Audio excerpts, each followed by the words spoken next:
व्यापारं चतुराननैकविवृतौ व्याकुर्वती कुर्वती रुद्राक्षग्रहणं करेण सततं वागूर्मिकल्लोलिता उत्फुल्लं धवलारविन्दमधरीकृत्य स्फुरन्ती सदा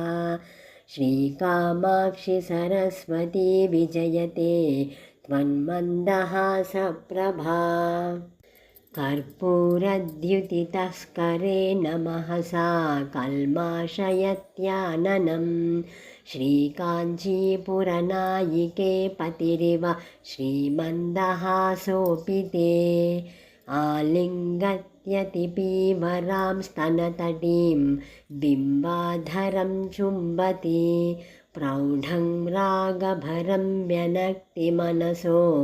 धैर्यं धुनीतेतराम् वैषद्येन च विश्वतापहरणः क्रीडापटीयस्तया पाण्डित्येन पचेलिमेन जगतां नेत्रोत्सवोत्पादने कामाक्षि स्मितकन्दलैस्तव तुलामारोढुमुद्योगिनी ज्योत्स्नासौ जलराशिपोषणतया दूष्यां प्रपन्ना दशाम्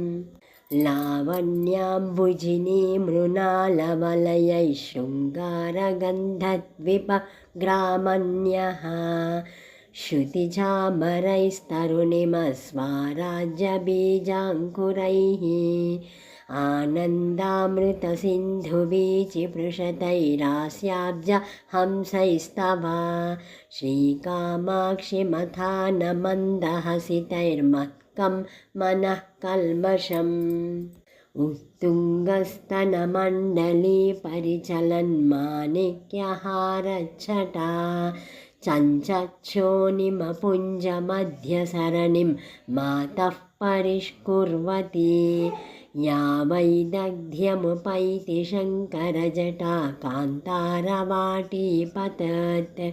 स्मर्वापि पयसस्मितः द्युतिरसौ कामाक्षि ते मञ्जुला।